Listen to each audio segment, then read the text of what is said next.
ಎಲ್ಲರಿಗೂ ನಮಸ್ಕಾರಗಳು. ಇವತ್ತಿನ ಈ ಒಂದು ವಿಡಿಯೋದಲ್ಲಿ ನನ್ನ ಆತ್ಮೀಯ ಸ್ನೇಹಿತನಾದ ಈಶ್ವರ್ ಭಾರತದ ಇತಿಹಾಸಕ್ಕೆ ಸಂಬಂಧಪಟ್ಟಂತೆ 4 ಭಾಗಗಳು ಬರ್ತವೆ. ಮೊದಲನೇದಾಗಿ ಪ್ರಾಚೀನ ಭಾರತದ ಇತಿಹಾಸ, ಎರಡನೇದಾಗಿ ಮಧ್ಯಕಾಲೀನ ಭಾರತದ ಇತಿಹಾಸ, ಮೂರನೇದಾಗಿ ಆಧುನಿಕ ಭಾರತದ ಇತಿಹಾಸ, ನಾಲ್ಕನೇದಾಗಿ ಕರ್ನಾಟಕದ ಇತಿಹಾಸ. ಈ 4 ಭಾಗಗಳಲ್ಲಿ ಆಧುನಿಕ ಭಾರತದ ಇತಿಹಾಸಕ್ಕೆ ಸಂಬಂಧಿಸಿದಂತೆ ಬಂಗಾಳದಲ್ಲಿ ಬ್ರಿಟಿಷರ ಪ್ರಭಾವ ಯಾವ ರೀತಿ ಇತ್ತೆಂದು ನನ್ನ ಆತ್ಮೀಯ ಸ್ನೇಹಿತನಾದ ಈಶ್ವರ್ ಈ ಒಂದು ವಿಡಿಯೋದಲ್ಲಿ ಕ್ಲಾಸ್ ಮಾಡ್ತಾ ಇದ್ದಾನೆ.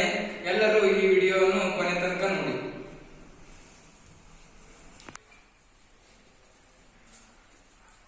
ಎಲ್ಲರಿಗೂ ನಮಸ್ಕಾರ. ನನ್ನ ಹೆಸರು ಈಶ್ವರ್ ಅಂತ. ಇವತ್ತು ಇತಿಹಾಸಕ್ಕೆ ಸಂಬಂಧಪಟ್ಟಂತೆ ಆಧುನಿಕ ಇತಿಹಾಸದಲ್ಲಿ ಪ್ಲಾಸಿ ಕದನ ಮತ್ತು ಬಕ್ಸಾರ್ ಕದನದ ಬಗ್ಗೆ ಡಿಸ್ಕಸ್ ಮಾಡೋಣ. ಅದಕ್ಕಿಂತ ಮೊದಲಾಗಿ ನಿಮ್ಗೆಲ್ಲ ಗೊತ್ತಿರೋ ಹಾಗೆ ಇತಿಹಾಸದಲ್ಲಿ 3 ಭಾಗಗಳು ಬರ್ತವೆ: ಆಧುನಿಕ ಇತಿಹಾಸ, ಮಧ್ಯಕಾಲೀನ ಇತಿಹಾಸ ಮತ್ತು ಪ್ರಾಚೀನ ಇತಿಹಾಸ ಅಂತ. ಅದರಲ್ಲಿ ಇವತ್ತು ಪ್ರಾಚೀನ ಇತಿಹಾಸದ ಬಗ್ಗೆ ತಿಳ್ಕೊಳ್ಳೋಣ. ನಿಮ್ಗೆಲ್ಲ ಗೊತ್ತಿದ್ದಾಗೆ ಪ್ರಾಚೀನ ಇತಿಹಾಸ, ಈ ಆಧುನಿಕ ಇತಿಹಾಸದಾಗ ಪ್ಲಾಸಿ ಕದನ ಮತ್ತು ಬಕ್ಸಾರ್ ಕದನ ಅಂತ ಬರ್ತಾವ. ಅದರಲ್ಲಿ ನಾವು ಅದಕ್ಕಿಂತ ಮೊದಲನೇದಾಗಿ ಬಂಗಾಳದಲ್ಲಿ ಬ್ರಿಟಿಷರ ಆಡಳಿತದ ಪ್ರಭಾವ ಹೆಂಗಿತ್ತು ಬಂಗಾಳದಾಗ ಅನ್ನೋದ್ರ ಬಗ್ಗೆ ಸ್ವಲ್ಪ ಡಿಸ್ಕಸ್ ಮಾಡೋಣ. ಈ ಔರಂಗಜೇಬನ ಮರಣದ ನಂತರ ಬಂಗಾಳದಲ್ಲಿ ಕೆಲವು ಸಣ್ಣ ಪುಟ್ಟ ರಾಜಮನೆತನಗಳು ಉಗಮವಾಗ್ತವ.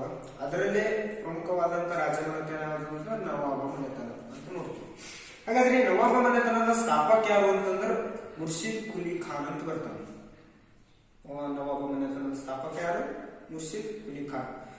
ಈತನ ರಾಜಧಾನಿ ಮುರ್ಷಿದಾಬಾದ್ ಅಂತದ. ಈತನ ಆಳ್ವಿಕೆ ನಂತರ ಈತನ ಮಗ ಅಲಿವರ್ದಿ ಖಾನ್ ಅಂತ ಬರ್ತಾನ. ಅಲಿವರ್ದಿ ಖಾನ್ ಅಷ್ಟೊಂದು ಪ್ರಬಲ ವ್ಯಕ್ತಿ ಆಗಿರಂಗಿಲ್ಲ, ಅಷ್ಟೇನು ಪ್ರಬಲಶಾಲಿ ಮತ್ತು ರಾಜನೇ ಆಗಿರಂಗಿಲ್ಲ. ಈತ 1756 ಮರಣ ಮಾಡ್ತಾನೆ. ಯಾರು? ಅಲಿವರ್ದಿ ಖಾನ್. ಮುರ್ಷಿದ್ ಕುಲಿ ಖಾನನ ಮಗ ಅಲಿವರ್ದಿ ಖಾನ್ ಮರಣ ಮಾಡ್ತಾನೆ. ಈತ ನಂತರ ಅಧಿಕಾರಕ್ಕೆ ಬಂದವನೇ ಪ್ರಬಲ ಮತ್ತು ಶ್ರೇಷ್ಠ ವ್ಯಕ್ತಿ ಆದಂತಹ ಸಿರಾಜ್ ಉದ್ದೌಲಾ ಮೇನ್ ವ್ಯಕ್ತಿ ಈತ. ಈ ಸಿರಾಜ್ ಉದ್ದೌಲಾ ಅಧಿಕಾರಕ್ಕೆ ಬಂದಾಗ ಹಲವು ಕಷ್ಟಗಳನ್ನು ಎದುರಿಸಬೇಕಾಗ್ತದೆ. ಯಾಕಂತಂದ್ರ ಇದೇ ಮುಂದೆ ಪ್ಲಾಸಿ ಕದನಕ್ಕೂ ಕೂಡ ಸಹಿತ ಕಾರಣವಾಗ್ತದೆ. ಹಾಗಾದ್ರೆ ಏನಂತ ಕಷ್ಟಗಳು ಅಂತಂದ್ರ, ಇವ ಅಧಿಕಾರಕ್ಕೆ ಬಂದಾಗ ಈತ 23ನೇ ವಯಸ್ಸಿನಂತ ಹುಡುಗ ಇತ್ತು. ಇವ ಅಧಿಕಾರಕ್ಕೆ ಬರೋಕೆ ಮುಖ್ಯ ಕಾರಣ ಏನಂತಂದ್ರ, ತನ್ನ ತಾತ ಯಾರಂತಂದ್ರ ಮುರ್ಷಿದ್ ಕುಲಿ ಖಾನ್ ಇರ್ತಾನ. ತನ್ನ ತಾತ ಗಂಡ ಸಂತಾನ ಇರ್ಲಾರ್ದ ಕಾರಣ ತನ್ನ ಮಕ್ಕಳು ಇರ್ತಾರೆ, ಹೆಣ್ಮಕ್ಳು 3 ಜನ. ಆ 3 ಜನ ಹೆಣ್ಣು ಮಕ್ಕಳ 3ನೇ ಮಗಳ ಮಗ ಯಾರಂತಂದ್ರ ಸಿರಾಜ್ ಉದ್ದೌಲಾ ಇದ್ದಿರ್ತಾನೆ. ಅವ್ನ ತಾತನ ಆಸೆ ಏನಿರ್ತದಂತಂದ್ರೆ, ತಾತನ ಆಸೆ ನನ್ನ ಮೊಮ್ಮಗನೇ ಆಡಳಿತಕ್ಕೆ ಪ್ರಬಲ ಶಕ್ತಿ ಆದಂತ ರಾಜನ ಅವನೇ ಆಡಳಿತಕ್ಕೆ ಬರ್ಬೇಕಂತ ತನ್ನ ತಾತ ಹೇಳಿರ್ತಾನೆ. ಅದಕ್ಕೆ ಅದರ ಪ್ರಕಾರ ಆಡಳಿತಕ್ಕೆ ಬಂದಿರ್ತಾನೆ. ಅದರಲ್ಲಿ ಇರ್ತಕ್ಕಂಥ ಈತನ ದೊಡ್ಡಮ್ಮ ಗಸ್ತಿ ಬೇಗಮ್ ಅಂತ ಬರ್ತಾಳ, ರಾಜ ಜಗವಲ್ಲಭ ಮತ್ತ ಈತನ ಮಂತ್ರಿ ರಾಜವಲ್ಲಭ, ಬ್ಯಾಂಕರ್ ಜಗತ್ ಸೇಠ್ ಅಂತ ಇವ್ರು ವಿರೋಧಿಸ್ತಾರೆ ಇವನನ್ನ. ಇನ್ನ ಸಣ್ಣ ವಯಸ್ಸಿನ ಹುಡುಗ ಆತ, ಅವನನ್ನ ಆಡಳಿತ ಕರೆದ್ರ ಸಾಮ್ರಾಜ್ಯದ ಗತಿ ಏನು ಅಂತ ಪ್ರಶ್ನೆ ಮಾಡ್ತಾರ. ಇವ್ರ ಜೊತೆ ಬ್ರಿಟಿಷರಿಗೆ ಸಹಿತ, ಯಾಕಂತಂದ್ರೆ ಬ್ರಿಟಿಷರ್ 1600ಕ್ಕೆ ಭಾರತಕ್ಕೆ ಆಗಮಿಸಿದಂತ ಈಸ್ಟ್ ಇಂಡಿಯಾ ಕಂಪನಿ ಪ್ರಾರಂಭ ಮಾಡತಕ್ಕಂಥ ಜನರು ಅವ್ರೇನ್ ಮಾಡ್ತಾರ, ನಮಗೆ ಹೇಳದೇ ಅಧಿಕಾರಕ್ಕೆ ಹೆಂಗ್ ಬಂದ, ಯಾವುದೇ ಒಬ್ಬ ವ್ಯಕ್ತಿ ಭಾರತದಲ್ಲಿ ಅಧಿಕಾರಕ್ಕೆ ಬರಬೇಕಾದ್ರೆ ಬ್ರಿಟಿಷರ ಅನುಮತಿ ಪಡೆದು ಅವ್ರಿಗೆ ಸನ್ಮಾನ ಮಾಡಿ ಅವರಿಗೆ ಸ್ವೀಟ್ ಹಂಚಿ ಆಮೇಲೆ ಅಧಿಕಾರಕ್ಕೆ ಬರಬೇಕು. ಆದ್ರೆ ಆ ರೀತಿ ಮಾಡಂಗಿಲ್ಲ. ಯಾಕಂತಂದ್ರೆ ಇವ್ರಿಗೊಂದು ಸ್ವಾರ್ಥ ಅನ್ನೋಕಿನ ಇವ ಒಬ್ಬ ನಾನೇ ಇಲ್ಲಿ ಸಿಂಹ, ನಾನೇ ರಾಜ, ನಾಯ ಬೇರೆಯವರು ಕೇಳಿ ಅಧಿಕಾರಕ್ಕೆ ಬರಬೇಕು, ನಾ ಸ್ವತಂತ್ರ ರಾಜ ಅಂತ ತಿಳ್ಕೊಂಡು ಯಾವ ಬ್ರಿಟಿಷರಿಗೆ ಏನು ಅಂಜಂಗಿಲ್ಲ. ಅದಕ್ಕೆ ಸಿರಾಜ್ ಉದ್ದೌಲಾ ಮತ್ತು ಬ್ರಿಟಿಷರ ಪ್ರಾರಂಭದಿಂದಲೇ ಹಲವಾರು ಕದನಗಳು ನಡೀತಾವ. ಅದಕ್ಕೆ ಮುಖ್ಯ ಕಾರಣ, ಮೇನ್ ಕಾರಣ ಅಂತ ಪ್ಲಾಸಿ ಕದನ. ಇದು ರಾಜಕೀಯ ಕಾರಣ ಅಂತ ನೋಡ್ತಾವ. ಎರಡನೇ ಬರ್ತದ ಆರ್ಥಿಕ ಕಾರಣ ಅಂತ. ಆರ್ಥಿಕ ಕಾರಣ ಮುಖ್ಯ ಉದ್ದೇಶ ಏನಂತಂದ್ರೆ, ಆರ್ಥಿಕ ಕಾರಣ ಏನಂತಂದ್ರೆ 1717ರಲ್ಲಿ ಫರುಕ್ಷಿಯಾರ್ ಅಂತ ಒಬ್ಬ ರಾಜ ಇರ್ತಾನೆ. ಆತನ ಅನಾರೋಗ್ಯದ ಕಾರಣ ಒಬ್ಬ ಬ್ರಿಟಿಷ್ ವೈದ್ಯ ಆತನಿಗೆ ಏನ್ ಮಾಡ್ತಾನ, ಕೆಲವು ತನ್ನಲ್ಲಿರ್ತಕ್ಕಂಥ ಅವು ಆಯುರ್ವೇದ ಔಷಧಿಗಳನ್ನು ಕೊಟ್ಟು ಆರಾಮ ಮಾಡ್ತಾನೆ ಫರುಕ್ಷಿಯಾರ್. ಅದರಿಂದ ಫರುಕ್ಷಿಯಾರ್ ಸಂತೋಷಗೊಂಡು ಬ್ರಿಟಿಷ್ ವ್ಯಕ್ತಿ ನನ್ನ ಜೀವ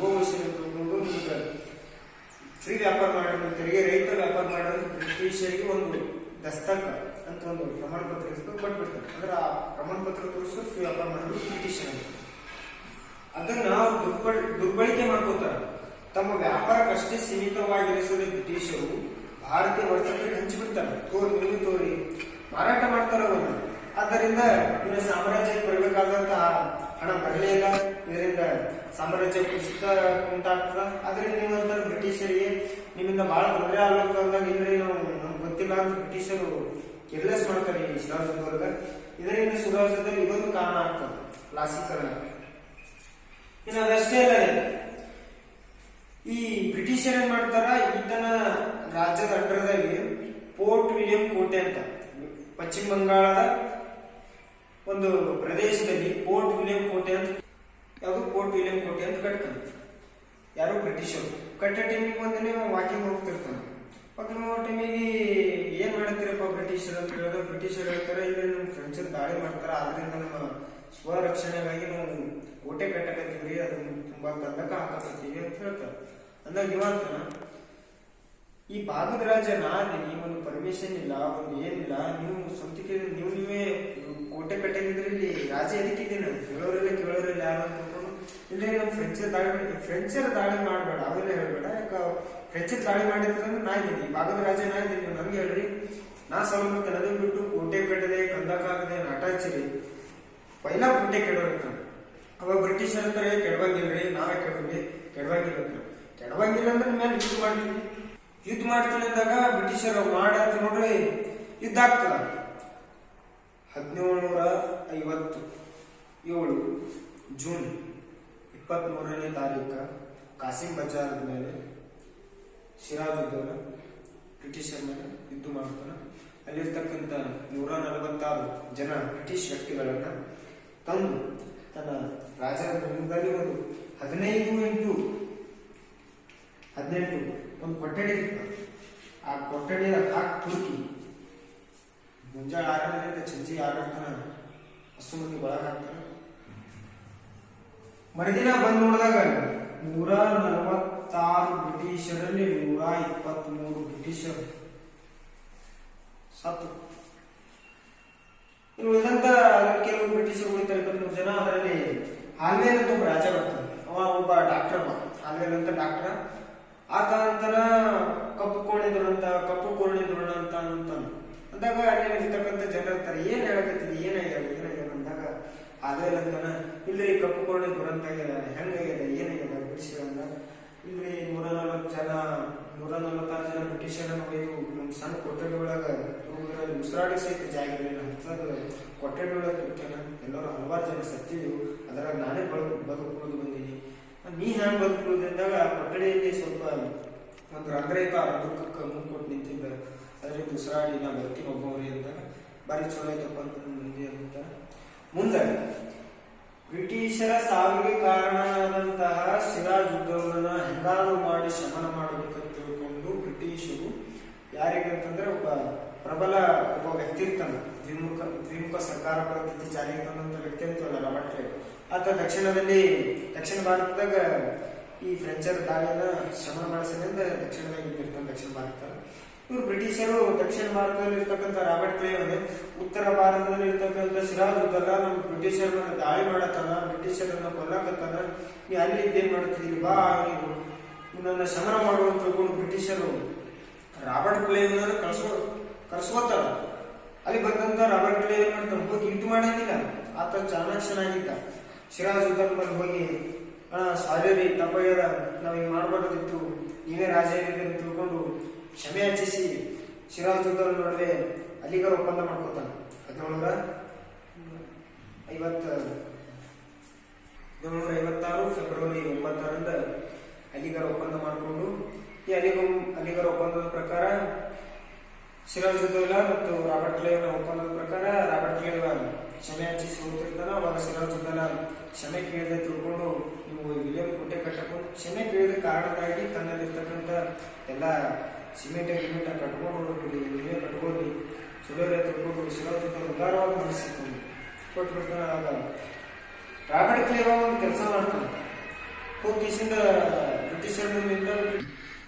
ಬ್ರಿಟಿಷರು ಅಂತಾರ ರಾಬರ್ಟ್ ಕ್ಲೈವ್ ನೀ ವೀರ ಇದ್ದಿ, ಶೂರ ಇದ್ದಿ ಧೀರ ಇದ್ದಿತ್ತು ನಾವು ನೀ ಕರಸರವನ್ನು ಹೋಗಿ ಕ್ಷಮೆ ಯಾಚಿಸ್ತೀನಿ ನಾಚಿಕೆ ಬರೋಂಗಿಲ್ಲ ಬಂದಾಗ ರಾಬರ್ಟ್ ಕ್ಲೈವ್ ಅಂತಾನೆ ಯಾವುದೇ ಕೆಲಸ ಮಾಡಬೇಕಂದ್ರೆ ಸಮಾಧಾನ ಮಾಡಿ ಅವನ ಹತ್ರ 500 ಆನೆಗಳು ವಯಸ್ಸಾದ ಆನೆಗಳಲ್ಲ ನಾಲ್ಕ ಒಂದು ಇನ್ನೊಂದು 300 ಮಂದಿದ್ದು ಅವ ಸುಮ್ಮನೆ ಬಿಡೋದು ಬೇಡ ಆಗಕ್ಕೆ ಕಾಲ ಹಾಕಿ ಕುಳಿಸ್ಬಿಡ್ತಾನೆ ಅವನು ಸ್ವಲ್ಪ ಸಮಾಧಾನದಿಂದ ಯೋಚನೆ ಮಾಡಿ ಅವನಿಗೆ ಎಂಬೈದು ಹೊರಲಿಕ್ಕೆ ಸಾಧ್ಯ ಇಲ್ಲ ಅವನಿಗೆ ಮೋಸದಿಂದ ಕೊಲ್ಲಬೇಕು ತಿಳ್ಕೊಂಡು ಡಿಸ್ಕಸ್ ಮಾಡಿ ಲಾಸ್ಟಿಗೆ ಈ ಥರ ಸಹಾಯ ಬಂದಿರ್ತಾನೆ ಯಾರಂತಂದ್ರೆ ಮೀರ್ ಜಾಫರ್ ಅಂತ ಬರ್ತಾನೆ ಆ ಮೀರ್ ಜಾಫರ್ನ ಸಹಾಯದಿಂದ ಈ ಸಿರಾಜುದ್ದೌಲನ 1757 ಜೂನ್ 23ರಂದು ಕಾಸಿಂ ಬಜಾರ್ ಮೇಲೆ ಏನು ದಾಳಿ ಮಾಡಿರ್ತಾರಲ್ಲ ಅದೇ ಪ್ರದೇಶದಲ್ಲಿ ಸಿರಾಜುದ್ದೌಲನ ಮತ್ತು ರಾಬರ್ಟ್ ಕ್ಲೈವ್ ನಡುವೆ ಉಂಟಾಗ್ತದ.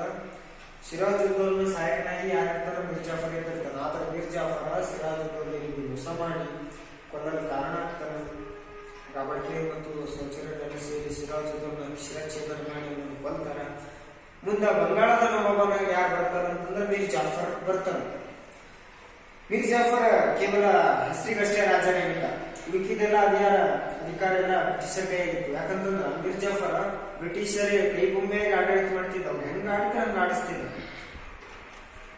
ಬ್ರಿಟಿಷರು ಹಲವಾರು ಸಂಪತ್ಭರಿತವಾದ ಪ್ರದೇಶಗಳನ್ನ ಮೀರ್ ಜಾಫರ್ನಿಂದ ತಗೊಳ್ಳೋದಲ್ಲದೆ ಅವರು ಸಂಪೂರ್ಣವಾಗಿ ಆರ್ಥಿಕವಾಗಿ ಹೀನನ ಮಾಡ್ತಾರೆ ಬ್ರಿಟಿಷರು ಮೀರ್ ಜಾಫರ್. ಇದಕ್ಕೆ ಸಾಕಾಗಿ ಮೀರ್ ಜಾಫರ್ ಎಂತ ಆರ್ಥಿಕ ಸಂಕಷ್ಟವನ್ನು ಎದುರಿಸಬೇಕಾಯ್ತಂದ್ರ ತನ್ನ ಸಾಮ್ರಾಜ್ಯದಲ್ಲಿ ಇರ್ತಕ್ಕಂಥ ಬಾಂಡ್ಯ ಎಲ್ಲ ಮಾರ್ಕೆಸಿನ ಬ್ರಿಟಿಷರಿಗೆ ಹಣ ಕೊಡ್ತಕ್ಕಂಥ ಪರಿಸ್ಥಿತಿ ಬರ್ತದೆ. ಅವಾಗ ಮೀರ್ ಜಾಫರ್ ಕೈಲಿ ಹಣ ಕೊಡೋದ ಆಧಾರ ಮಟ್ಟಿಗೆ ನನಗೆ ಏನ್ ನವಾಬ್ ಹುದ್ದೆನೆ ಬೇಡ ಅಂತ ತಿಳ್ಕೊಂಡು ಕೊಡೋದೇ ನಿರ್ಧರಿಸ್ಬಿಡ್ತಾನ. ಅವ್ರು ಬ್ರಿಟಿಷರು ನಿನಗೆ ನವಾಬ್ ಹುದ್ದೆಯನ್ನು ಯಾರ್ಯಾರ ತಿಳ್ಕೊಂಡು ಅವ್ನು ಬಿಡಿಸಿ ಆತನ ಅಳಿಯಲಾದಂತ ಮೀರ್ ಕಾಸಿಂ ಅಂತ ಇರ್ತಾನ. ಆ ಮೀರ್ ಕಾಸಿಂನ ಬಂಗಾಳದ ನವಾಬನ ಮಾಡ್ತಾರೆ. ಇಲ್ಲಿಗೆ ಕ್ಲಾಸಿಕರಣ ಮುಗಿತು. ನೆಕ್ಸ್ಟ್ ಮೀರ್ ಕಾಸಿಂ.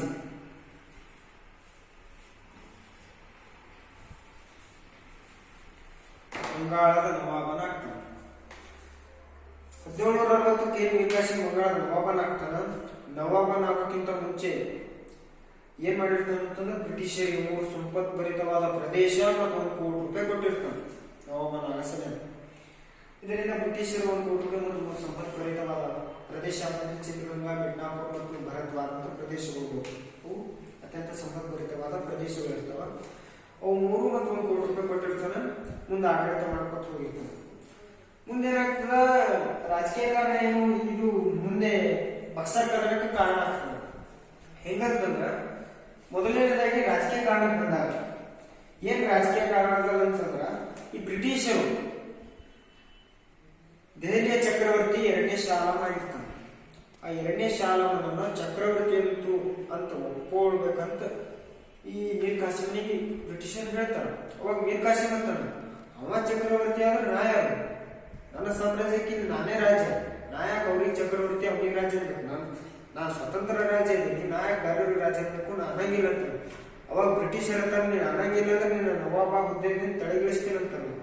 ಅವಾಗ ಮೀರ್ ಕಾಸಿಂ ಅಂತಂದ್ರೆ ಇಳಿಸ್ರಿ, ಅದಕ್ಕೇನಿಲ್ಲ, ನನ್ನ $1 ಕೋಟಿ ಕೊಟ್ಟರೆ 3 ಸಂಪತ್ಭರಿತ ಪ್ರದೇಶ ಕೊಟ್ಟರೆ ನೀವು ಇಳಿಸ್ರಿ, ಅದಕ್ಕೆ ಸಂಬಂಧಪಟ್ಟ. ಅವಾಗ ಬ್ರಿಟಿಷರ್ ಅಂತಾರೆ, ಏನ್ ಮಾತಾಡಿದ್ರೆ $1 ಕೋಟಿ ಕೇಳ್ತಾನೆ ಅಂತ. ಆಯ್ತು ನೀ ಇಲ್ಲೇ ಇರು, ನಾವು ಬೇಡ, ಆಯ್ತು ಆರಾಮಾಗಿ ಆಡಳಿತ ಮಾಡು, ನೀವು ಚಿಂತೆ ತಗೋಣ, ಬ್ರಿಟಿಷರ್ ಅಲ್ಲಿಗೆ ಬಿಟ್ಟು ಬಿಡ್ತಾರೆ. ಮುಂದೆ ಆರ್ಥಿಕ ಕಾರಣ ಎರಡನೇದು, ಬಕ್ಸರ್ ತರಬೇಕು. 2ನೇ ಕಾರಣ ಯಾವ್ದಂತಂದ್ರೆ ಆರ್ಥಿಕ ಕಾರಣ. ಏನಿದು ಆರ್ಥಿಕ ಕಾರಣ? ಅವಾಗೇನು ಕ್ಲಾಸಿಕಲ್ದಾಗ ಸಿರಾಜುದ್ದೌಲನ ಆರ್ಥಿಕ ಕಾರಣ ಏನು, 1717ರಲ್ಲಿ ಫರೂಕ್ ಸಿಯಾರ ಬ್ರಿಟಿಷರಿಗೆ ದಸ್ತಕಗಳನ್ನ ಕೊಟ್ಟಿರ್ತಾನೆ ಫ್ರೀ ವ್ಯಾಪಾರ ಮಾಡಕಂತ ತಿಳ್ಕೊಂಡಿಲ್ಲ. ಅದೇ ಸೇಮ್ ಕಾರಣ ಇಲ್ಲಿ ಅನ್ವಯ ಆಗ್ತದೆ. ಹೆಂಗಂತಂದ್ರ ಏನು ಫರೂಕ್ ಸಿಯಾರ ಫ್ರೀ ವ್ಯಾಪಾರ ಮಾಡಕ್ಕೆ ಬ್ರಿಟಿಷರಿಗೆ ಅನುಮತಿ ಕೊಟ್ಟಿರ್ತಾರಲ್ಲ, ಬ್ರಿಟಿಷರು ಸುಮ್ಮನೆ ವ್ಯಾಪಾರ ಮಾಡಂಗಿಲ್ಲ, ಸಿಕ್ಕಲ್ಲಿ ಎಲ್ಲಾ ಭಾರತೀಯ ವ್ಯಾಪಾರಿಗಳು ಸಹಿತ ಹಂಚಿಬಿಡ್ತಾರೆ. ಇದರಿಂದ ಏನಾಗ್ತದ, ತನ್ನ ಸಾಮ್ರಾಜ್ಯಕ್ಕೆ ಬರಬೇಕಾದಂತಹ ಹಣ ಬರಂಗಿಲ್ಲ.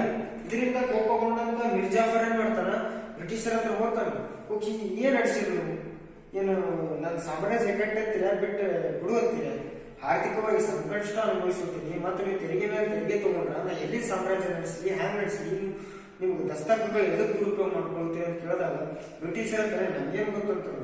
ನಮ್ಗೇನು ಗೊತ್ತಂದ್ರೆ ಮತ್ತು ದಸ್ತಕಗಳನ್ನ ನೀವೇ ದುರುಪಯೋಗ ಮಾಡ್ಕೊಳ್ತೀರಿ, ಈ ತರ ಅನ್ಯಾಯ ಮೋಸ ಮಾಡತ್ತೀರಿ ಅಂದಾಗ ಬ್ರಿಟಿಷರ್ ಅಂತಾರ ಅದಕ್ಕೆ ಸಾಕ್ಷಿ ಏನು ಅಂತ ಕೇಳ್ತಾರೆ ಬ್ರಿಟಿಷರು.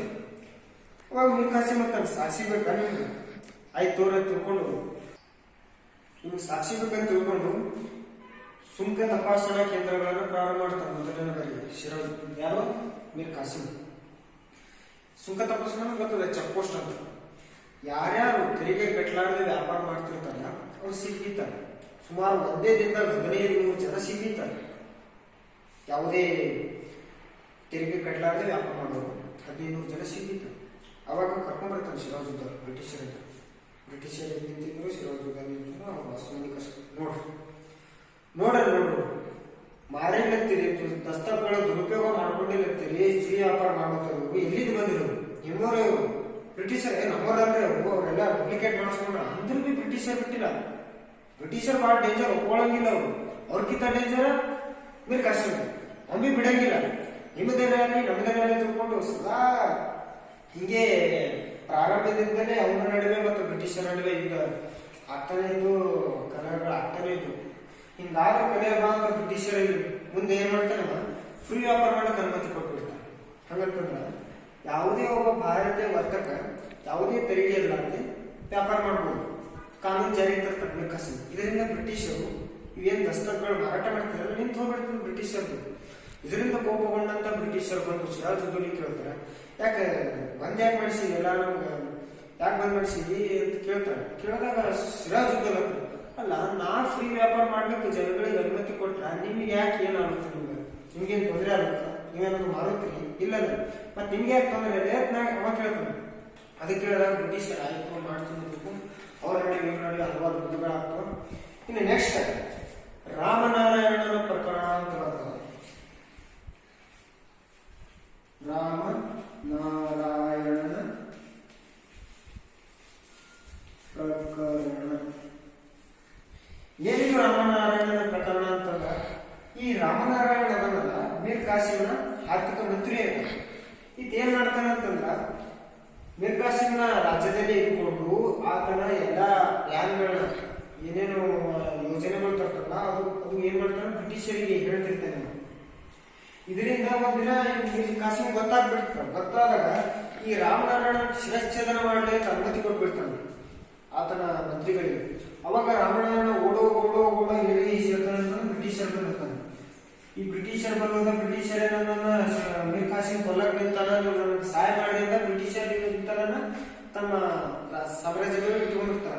ಅವಾಗ ಮೀರ್ ಕಾಸಿಂ ಅಂತಾರ, ಬ್ರಿಟಿಷರೇ ನಿಮ್ಮಲ್ಲಿ ನಮ್ಮ ರಾಮನಾರಾಯಣ ಬಿಟ್ಟು ಕಳಿಸಿದ್ರೆ ನಮ್ಮ ಶಿರಚ್ಛೇದನ ಮಾಡ್ಬೇಕು ಅಂದಾಗ ಬ್ರಿಟಿಷರ್ ಹೇಳ್ತಾರ, ನಮ್ಮ ಹತ್ರ ಯಾರು ನಮ್ ಬಂದಿರ್ತಾರ ಅವ್ರನ್ನ ಬಿಟ್ಕೊಡಂಗಿಲ್ಲ, ನಾವು ಕಳ್ಸಂಗಿಲ್ಲ, ಅವ್ರಿಗೆ ಇರ್ತಾರ ಕಳ್ಸಂಗಿಲ್ಲ ಅಂದಾಗ ನಿಮ್ಮ ಮೀರ್ ಕಾಸಿಂ ಆಯ್ತು ಇಟ್ಟುವರು US ಗೊತ್ತೀರಿ ಅಂತ ಮೀರ್ ಕಾಸಿಂ. ನೆಕ್ಸ್ಟ್ ಇನ್ನೊಂದು ಸತಿ ಏನಾಗ್ತದ, ಫ್ರೆಂಚರ ಒಬ್ಬ ವ್ಯಕ್ತಿ ಇರ್ತಾನೆ. ಈ ಫ್ರೆಂಚರ ಒಬ್ಬ ವ್ಯಕ್ತಿ ಏನ್ ಮಾಡ್ತಾನ, ಬ್ರಿಟಿಷರಿಂದ ತಪ್ಪಿಸ್ಕೊಂಡು ಬ್ರಿಟಿಷರು ಈತನ ಕೊಲ್ಬೇಕಂತ ವಿಚಾರ ಹಾಕೊಂಡಿರ್ತಾರ. ಆದ್ರೆ ಈತ ತಪ್ಪಿಸ್ಕೊಂಡು ಏನ್ ಹೋಗ್ತಾನ ಅಂತಂದ್ರೆ ಮೀರ್ ಕಾಸಿಂ ಹತ್ರ ಹೋಗ್ತಾನ. ಈತನಿಗೆ ಫ್ರೆಂಚ್ ವ್ಯಕ್ತಿಗೆ ಮೀರ್ ಕಾಸಿಂ ಆಶ್ರಯ ಕೊಡ್ತಾನೆ. ಮುಂದೆ ಬ್ರಿಟಿಷರ್ ಏನ್ ಮಾಡ್ತಾರ, ಹೋಗ್ತಾರ. ಹೋಗಿಸಿದ ಪ್ರೀತಿಯ ಮೀರ್ ಕಾಸಿಂ ಮನೆ ನಮ್ಮ ವೇದಿಯಾದಂತ ಫ್ರೆಂಚ್ ಒಬ್ಬ ವ್ಯಕ್ತಿ ನಿಮ್ಮ ಹತ್ರ ಬಂದಾನ, ಅವನನ್ನು ಬಿಟ್ಟು ಕಳಿಸೋದಾಗ ಅವಾಗ ಮೀರ್ ಕಾಸಿಂ ಅಂತಾನ, ಪ್ರೀತಿಯ ಬ್ರಿಟಿಷರೇ ನೀವು ರಾಮನಾರಾಯಣನ ಬಿಟ್ಕೊಡು ಅಂದಾಗ ಬಿಟ್ಕೊಟ್ಟಿಲ್ಲ, ನಾ ಯಾಕೆ ಫ್ರೆಂಚ್ ವ್ಯಕ್ತಿಯನ್ನ ಬಿಟ್ಕೊಡ್ಲಿ? ಮೊದಲು ನೀವು ರಾಮನಾರಾಯಣ ಬಿಟ್ಕೊಟ್ಟು ಆಮೇಲೆ ಬಿಟ್ಕೊಡ್ತೀನಿ ಈ ತರ ವ್ಯಕ್ತಿಯನ್ನ, ಆಮೇಲೆ ಏನ್ ಬೇಕಾದ್ರೆ ಮಾಡತ್ತೀನಿ ಅಂದಾಗ ಬ್ರಿಟಿಷರ್ ಏನ್ ಮಾಡ್ತಾರ, ರಾಮನಾರಾಯಣನ ಮೀರ್ ಕಾಸಿಂ ಬಿಟ್ಕೊಡ್ತಾರ. ಮೀರ್ ಕಾಸಿಂ ಶಿರಚ್ಛೇದನ ಮಾಡ್ತಾರ.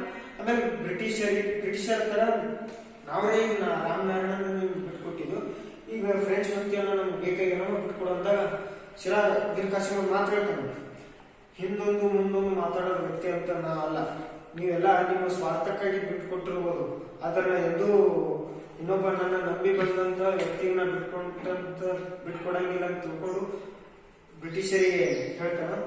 ನೆಕ್ಸ್ಟ್ ಏನಾಗ್ತದೆ, ಮುಂದೆ ಹೀಗೆ ಯುದ್ಧಗಳು ಪ್ರಾರಂಭ ಆಗಿ ಮುಂದೆ ಏನ್ ಮಾಡ್ತಾರ, ಬ್ರಿಟಿಷರು ಮತ್ತು ಇವ್ರ ನಡುವೆ ಕದನ ಆದಾಗ ಮುಂದೊಂದು ದಿನ ಏನೊಂದು ರಾಜಧಾನಿ ಮುರ್ಷಿದಾಬಾದ್ ಇತ್ತಲ್ಲ, ಮುರ್ಷಿದಾಬಾದ್ನಿಂದ ರಾಜಧಾನಿಯನ್ನ ವರ್ಗಾವಣೆ ಮಾಡ್ತಾನೆ, ಬೇರೆ ಕಡೆ ವರ್ಗಾವಣೆ ಮಾಡಿ ಮದ್ದು ಗುಂಡುಗಳನ್ನೆಲ್ಲ ತಯಾರಿಸ್ತಿರ್ತಾರೆ. ಒಂದಿನ ಬ್ರಿಟಿಷರ್ ಅಂತಾರೆ ಏನು ಮನೆ ಹೊಂಟದ ಈ ಕಡೆ ಏನಾಗ್ಯಾವ ತಿಳ್ಕೊಂಡು ಅವಾಗ ಬ್ರಿಟಿಷರು ಅಲ್ಲಿ ಹೋಗ್ತಾರ, ಹೋಗಿ ನೋಡ್ತಾರ, ಮದ್ದು ಗುಂಡುಗಳು ತಯಾರಿಸುತ್ತೆ ತಿಳ್ಕೊಂಡು ಯಾಕೆ ತಯಾರಿಸುತ್ತೀವಿ ಎಲ್ಲ ಅಂತ ಅಮೀರ್ ಕಾಸಿಮ್ ಬ್ರಿಟಿಷರು ಕೇಳ್ತಾರ. ಅವಾಗ ಅಮೀರ್ ಕಾಸಿಮ್ ಅಂತಾರ ಯಾವಾಗ ನೀವು ನಮ್ಮ ಮೇಲೆ ಇದು ಮಾಡ್ತೀರಿ ನಮ್ಗಂತೂ ಗೊತ್ತಿಲ್ಲ, ಅದಕ್ಕೆ ನಿಮ್ಮ ಸರಿಯಾದ ಮದ್ದು ಗುಂಡುಗಳನ್ನ ತಯಾರಿಸುತ್ತೀನಿ ಅಂತ ತಿಳ್ಕೊತೀನಿ. ಅವಾಗ ಬ್ರಿಟಿಷರ್ ಅಂತಾರ ಎದಕ್ಕೆ ತಯಾರಿಸ್ತೀನಿ ಇವತ್ತು ಹಸ್ಕರ ಮರ್ಜಿನ ಸಿಗಿತು ಎದಕ್ಕೆ ಹಸ್ತಿ ಎಲ್ಲ ಸುಮ್ಮನೆ ವೇಸ್ಟ್ ಅಂತ ತಿಳ್ಕೊಂಡು ಹೇಳಿದಾಗ ಇವ್ರ ನಡುವೆ ಅವ್ರ ನಡುವೆ ಕಲಾ ಉಂಟ ಅಂತ ಮುಂದೆ ಈತ ಏನ್ ಮಾಡ್ತಾನೆ ಹಿಂಗಾದ್ರೆ ಬ್ರಿಟಿಷರ್ ನಮ್ಗೆ ಹೆಣಲ್ ಬಾ ತಿಳ್ಕೊಂಡು ಈ ತರ ಸ್ವಾಗರ್ಮ ಔದದ ನವಾಬ ಸುಜಾವುದವ್ರ ಅಂತ ಮಾಡ್ತಾನೆ. ಆ ಸುಜಾವುದವ್ರ ಹತ್ರ ಹೋಗಿಸಿಂದ ನಂಗೆ ಬ್ರಿಟಿಷರ್ ಹಂಗೆ ಮಾಡ್ಯಾರ ಹಿಂಗೆ ಮಾಡ್ಯಾರ ಬಡಿತೀನಂತಾರ ನಂಗೆ ಅಂಜಿಸ್ತಾರ, ನನ್ನ ಮ್ಯಾಲ ಇದು ಮಾಡಲೇ ಮಾಡ್ತಾರ, ನನ್ನ ಸಾಮ್ರಾಜ್ಯಕ್ಕೆ ಆರ್ಥಿಕ ನಷ್ಟ ಮಾಡಿ ಉಂಟು ಮಾಡ್ಯಾರ ಹೇಳವೇ ಕುರ್ಚಿ ಮಾಡ್ಕೊತ ಹೌದು ನವಾಬ ಸುಜಾವುದವ್ರು.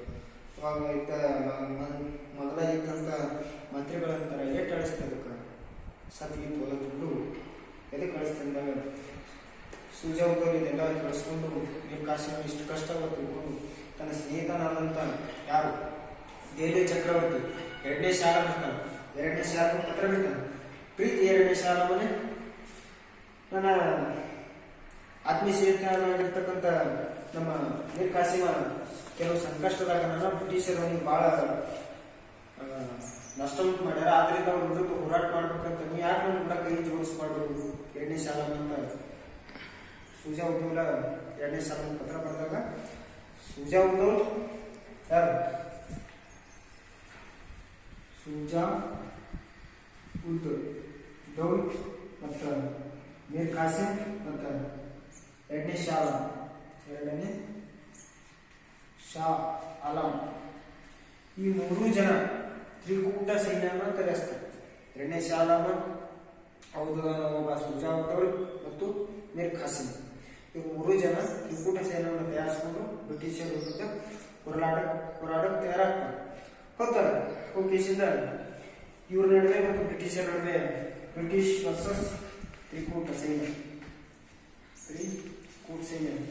ಯುದ್ಧದ ಸಮಯದಲ್ಲಿ ಲಾಸ್ಟಿಗೆ ಗೊತ್ತಾಗ್ತ ಮೀರ್ ಕಾಸಿಮ್ ಹ್ಯಾಂಗಿ ಸೋತೇವ್ ತಿಳ್ಕೊಂಡು ಮೀರ್ ಕಾಸಿಮ್ ಏನ್ ಮಾಡ್ತಾನೆ ಹೇಳ್ತಾನೆ ತನ್ನ ಏನ್ ಮಾವನಾಗಿರ್ತಕ್ಕಂಥ ಸುಜಾವುದೌಲ ಮತ್ತ ಎರಡನೇ ಶಾಲ ಹೇಳ್ತಾನೆ ಇಲ್ಲೇ ಸ್ವಲ್ಪ ಸೈನ್ಯ ಅದ ಕರ್ಕೊಂಡ್ ಬರ್ತೀನಿ, ನೀವು ಯುದ್ಧ ಮಾಡ್ತೀರಿ ವೇಟ್ ಮಾಡಿದ್ರೆ ನಾ ಬರ್ತಾ ತಿಳ್ಕೊಂಡು ಓಡೋಗ್ಬಿಡ್ತಾನೆ ಬರಂಗಿಲ್ಲ.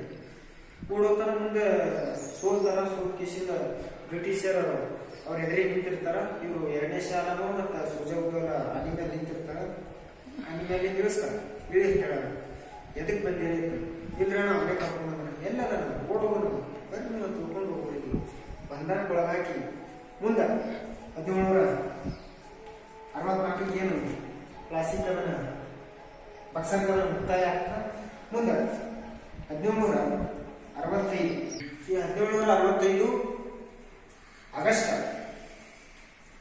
16ನೇ ತಾರೀಕು ಇವ್ ನಡುವೆ ಮತ್ತು ಅವರ ತ್ರಿಕೂಟ ಸೇನೆ ರಚಿಸಿಲ್ಲ ಬ್ರಿಟಿಷರ ನಡುವೆ ಮತ್ತು ಅವ್ರ ನಡುವೆ ಒಪ್ಪಂದ ಆಗ್ತದೆ. ಅಲಹಾಬಾದ್ ಒಪ್ಪಂದದ ಪ್ರಮುಖ ಕರಾರ ಏನಂತಂದ್ರೆ ಬ್ರಿಟಿಷರಿಗೆ ಏನೇನು ಯುದ್ಧ ನಷ್ಟ ಆಗ್ಯಾವ ಕೊಡ್ಬೇಕು. ಅದನ್ನ ಸಿರಾಜುದ್ದೌಲ ಏನ್ ಮಾಡ್ತಾನೆ ಎರಡನೇ ಶಾಲಮ ಮತ್ತು ಔದದ ನವಾಬ ಸುಜಾವುದೌಲಿ ನಿಂದಿರಿಸಿ ಫಸ್ಟ್ ಸುಜಾವುದೌಲ್ ಬರ್ಬೋತಾನೆ ಓಕೆ ಸರಿ ನೋಡು ಇಷ್ಟು ಇದು ಮಾಡಿದಿ ಎದಕ್ಕೆ ಬಂದಿದ್ದೀನಿ ಸುಮ್ಮನೆ ಯಾಕೆ ಸಿಗಿದ್ದೀನಿ ನಂಗೆ ಅವೆಲ್ಲ ಗೊತ್ತಿಲ್ಲ ಇದು ನಷ್ಟ ಕಟ್ಟಬೇಕು ನೀವು ₹1 ಕೋಟಿ ಕೊಡ್ಬೋದು ತಾನೆ ಯಾರೀಗ ಸುಜಾವುದೌಲಿ ಯಾರು ಬ್ರಿಟಿಷರು. ಅವಾಗ ಸುಜಾವುದೌಲ ತನ ನೋಡ್ರಿ ನಮ್ಮ ಬಳಿ ₹1 ಇಲ್ಲ, ಅವ ಬಾ ಅಂದ್ರೆ ಇದು ಮಾಡಕ್ ಬಂದೀನಿ, ಅವು ಎಲ್ಲ ಆಗಲ್ಲ, ಒಂದು ₹50 ಲಕ್ಷ ಅಲ್ಲಿ ಜಮಾಯಿಸ್ಕೊಡ್ತೀನಿ ತೊಗೊಂಡ್ಬಿಡ್ರಿ ಅಂತ ಹೇಳ್ತಾನ. ಆಯ್ತಂತ ಒಪ್ಪಂದ ಮಾಡ್ಕೊತಾರ. ಇನ್ನು ನೆಕ್ಸ್ಟ್ ಯಾರು ಬರ್ತಾರ ಅಂತಂದ್ರ ಎರಡನೇ ಶಾಲಮ. ಆತನಿಗೆ ಏನು ಸಂಬಂಧ ಇಲ್ಲ ಯುದ್ಧದಾಗ, ಸುಮ್ಮ ನಡವಳಿಕೆ ಸಿಗಿದ್ದಂತ ವ್ಯಕ್ತಿ ಆತ. ಬ್ರಿಟಿಷರ ಹತ್ರ ನೋಡು ನೀರೀಗ ನೀನು ಸಾಮ್ರಾಜ್ಯ ಬಿಟ್ಟು ಕೊಡ್ಬೇಕಂದ್ರೆ ನೀನು ನಮ್ಗೆ ₹100 ಕೋಟಿ ಕೊಡ್ಬೇಕು ಅಂತ. ಅವಾಗ ಎರಡನೇ ಶಾಲಮ ಅಂತಾನ ನಮಗೆ ಬಸ್ ಚಾರ್ಜ್ ರೊಕ್ಕ ಬಿಟ್ಟರೆ ನೀವು ಊರು ಚಾ ಕುಡಿಯೋಕೆ ರೊಕ್ಕ ₹3 ಕೋಟಿ ಕೊಡು, ₹4 ಕೋಟಿ ಕೊಡೋದು ಸಣ್ಣ ಮಕ್ಕಳು ಆಟ. ₹3 ಕೋಟಿ 4 ಕೋಟಿ ಏನಾಗಲ್ಲ, ನೀವೇ ಒಂದಿಟ್ಟು ಕೊಡ್ರಿ, ನಮ್ಮ ಸಾಮ್ರಾಜ್ಯ ನೀವೇ ತಗೋರಿ, ನನಗೆ ಈಗ ಬಿಟ್ಟು ನೀವು ಈಗ ಬಿಟ್ಟು ಸದ್ಯಕ್ಕೆ ನಮ್ಗೆ ಬಿಟ್ಟರೆ ಟೇಷನ್ ಬಿಟ್ಟರೆ ನಾವು ಹೊರಗೊಳಗೆ ರೊಕ್ಕಿಲ್ಲ ಬಂದಿನ ಇಲ್ಲಿಂದ ಕೊಂಡು ಅಷ್ಟು ಕೊಟ್ಟು ನಂಗೆ ಆಗಲ್ಲ. ನನ್ನ ಸಂಪರ್ಕಭರಿತವಾದಂಥ ಪ್ರದೇಶಗಳವ ಬಿಹಾರ, ಒಡಿಸ್ಸಾ, ಅಂತ ಪ್ರದೇಶಗಳು ನೀವೇ ಇಟ್ಕೋರಿ, ನಾ ಸುಮ್ಮ ರಾಜನಾಗಿ ಆಳ್ವಿಕೆ ಮಾಡ್ತೀನಿ, ಎಲ್ಲ ಸಂಪತ್ತೆಲ್ಲ ನೀವೇ ತೋರಿ ಅಂದಾಗ ಬ್ರಿಟಿಷರ್ ಮುಂದೆ ದೆಹಲಿಯಲ್ಲಿ 2ನೇ ಶಾಲಮ್ಮ ಹೆಸರಿ ಮಾತ್ರ ದುಡ್ಡಿನ ಒಂದು ಲಾಗರಣಿ ನೋಡಿ ಸುಮ್ಮ ಕಟ್ಟಿ ಮೇಲೆ ಕೂತು ನ್ಯಾಯ ಪಂಚಾಯತ್ ಹೇಳೋದು ಅಷ್ಟೇ ಕೆಲಸ. ಉಳಿಕಿದ ಹೆಸರಿಗೆ ಅಷ್ಟೇ ರಾಜ್ಯನು, ಉಳಿಕಿದೆಲ್ಲ ಬ್ರಿಟಿಷರು ಉಳಿಸ್ಕೊಂಡಿರ್ತಾರೆ. ಇದರಿಂದ ನಾವೊಬ್ಬ ಎಲ್ಲ ಖಾಲಿಯಾಗಿ ಬ್ರಿಟಿಷರು ಸಂಪೂರ್ಣವಾದ ಹಿಡಿತವನ್ನು ಸಾಧಿಸ್ತಾರೆ. ಇದ್ರ ಮೂಲಕ ಭಾರತದಾಗ ಬ್ರಿಟಿಷರ ಪ್ರಾಬಲ್ಯ ಅಂತ ನೋಡ್ಬೋದು. ಇಲ್ಲಿವರೆಗೂ ಪಾಠವನ್ನು ಕೇಳಿದಂತ ತಮ್ಮೆಲ್ಲರಿಗೂ ನಮನಗಳನ್ನು ಸಲ್ಲಿಸುತ್ತಾ ಧನ್ಯವಾದಗಳು. ಎಲ್ಲ ನನ್ನ ಸ್ನೇಹಿತರು ಇಲ್ಲಿಯವರೆಗೂ ನನ್ನ ಸ್ನೇಹಿತನಾದ ಈಶ್ವರ್ನ ಕ್ಲಾಸ್ ಕೇಳಿದ್ದೀರಾ. ಈಶ್ವರ್ ಇಲ್ಲಿಯವರೆಗೂ ಬಕ್ಸರ್ ಕದನ ಮತ್ತು ಕ್ಲಾಸಿಕ್ ಕದನ ಬಗ್ಗೆ ಕ್ಲಾಸ್ ಮಾಡಿದ್ದಾನೆ. ತುಂಬಾ ಚೆನ್ನಾಗಿ ಕ್ಲಾಸ್ ಮಾಡಿದ್ದಾನೆ ಅಂತ ನಾನು ತಿಳ್ಕೊತೀನಿ. ಆ ಕ್ಲಾಸ್ ಅಲ್ಲಿ ಏನಾದ್ರೂ ಮಿಸ್ಟೇಕ್ಗಳಾಗಿದ್ರೆ ನೀವೆಲ್ಲರೂ ಕಮೆಂಟ್ ನಲ್ಲಿ ತಿಳಿಸಿ. ಅದೇ ರೀತಿ ಇದರಲ್ಲಿ ಏನಾದ್ರೂ ತಪ್ಪಾಗಿ ಮಾತುಗಳು ಬಂದಿದ್ರೆ ನೀವು ಕಮೆಂಟ್ ನಲ್ಲಿ ತಿಳಿಸಿ, ನಾವು ಅದನ್ನ ಸರಿಪಡಿಸ್ಕೋತೀವಿ. ಇದೇ ರೀತಿ ಹೆಚ್ಚಿನ ವಿಡಿಯೋಗಳಿಗಾಗಿ ನಮ್ಮ ಯೂಟ್ಯೂಬ್ ಚಾನಲ್ ಅನ್ನು ಸಬ್ಸ್ಕ್ರೈಬ್ ಆಗಿ ಹಾಗೂ ಲೈಕ್ ಮಾಡಿ ಮತ್ತು ಶೇರ್ ಮಾಡಿ. ಇಲ್ಲಿಯವರೆಗೂ ಕ್ಲಾಸ್ ಕೇಳಿದ್ದಕ್ಕೆ ಧನ್ಯವಾದಗಳು.